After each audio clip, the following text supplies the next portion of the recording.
ए मोहन भैया, एक जानी के पति देव गौना करा के लिया के घर में बैठा देले बाड़े, अपने विदेश कमाए जाता रे और रोकल चाहतारी, रोकतारी, कहतारी कौना भाव में कहतारी। हाँ अरे गवाना करवला ए पिया घरे बैठवला, गवाना करवला ए पिया घरे बैठवला, आहो पियाबा घरे बैठवला, आहो पियाबा घरे बैठवला। अपने चले ला पिया हो, अपने चले ला पिया हो, पूर्वी पानी झिया, अपने चले ला पिया हो, पूर्वी पानी झिया, अपने चले ला पिया हो, पूर्वी पानी झिया, अपने चले ला पिया हो, पूर्वी पानी झिया, अपने चले ला पिया हो, पूर्वी पानी झिया, अपने चले ला पिया हो, पूर्वी पानी झिया। रो तारिया कह तारी, अरे के करा से हो सब ये पिया, के करा से बोलबी, के करा से हाथ सभी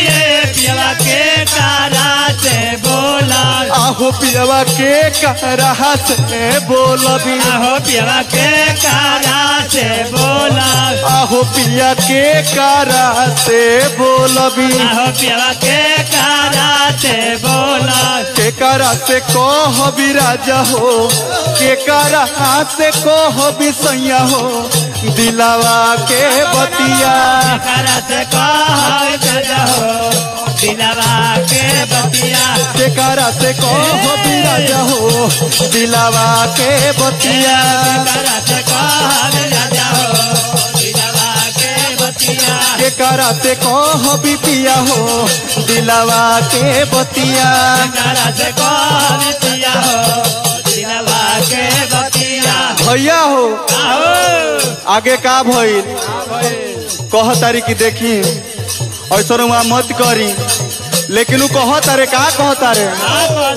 अरे सासू जी से बोली हो ए धनी नौन तो से हंसी हो, सासू जी से बोली हाय धनी नाना दो से हसिया, आहो धनी नौन तो से हंसी हो, आहो धनी नाना दो से हसिया, आहो धनिया नौन दो से हंसी हो, आहो धनिया नाना दो से हसिया, अरे देवरा से करी हो धनी हो, देवरा से करी हो धनी हो,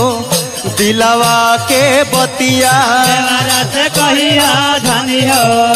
दिलावा के बतिया, देवरा से करी हो धनी हो, दिलावा के बतिया, देवरा से कहिया धनी हो, दिलावा के बतिया, देवरा से करी हो धनी हो, दिलावा के बतिया, देवरा से कहिया धनी हो, दिलावा के बतिया। ए नागेंद्र बाबू कह तारी, अरे सासू जी ना बोली है पिया नौन दो ना हंसी है, सासू जी न बोली है ये पिया नाना दो ना हंसी है, सासू जी ना बोली है पिया नौन दो ना हंसी है, सासू जी न बोली है ये पिया नाना दो ना हंसी है, एहो पिया नौन दो ना हंसी है, आहो पिया नाना दो ना हंसी है, अरे देवरा न बूझी है राजा हो, देवरा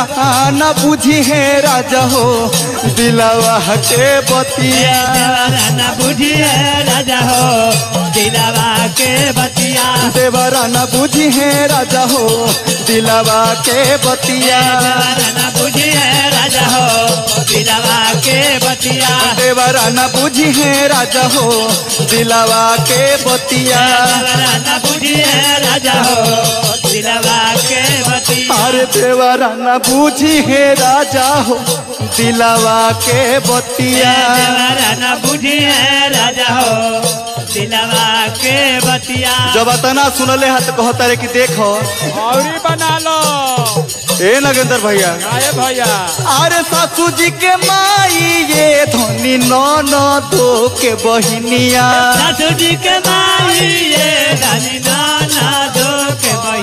सासू जी के माई ये धनी ननदो के बहिनिया सासू जी के माई ये धनी ननदो के बहिनिया आहो धनी ननदी के बहिनिया आहो धनी ननदी के बहिनिया देवरा के भैयावे बुझी के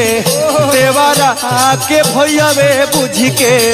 कहली हा बोलिया देवरा के भैया वे बुझ के कहली हा बोलिया देवरा के भैयावे बुझी के कहली हा बोलिया देवरा के भैया वे बुझ के कहली हा बोलिया अरे देवरा के भैयावे बुझी के कहली हा बोलिया देवरा के भैया वे बुझ के कहली हा बोलिया अरे गवाना करवाला ए पिया घरे बैठवाला गवाना करवाला ये पिया घरे बैठवाला आहो पियावा घरे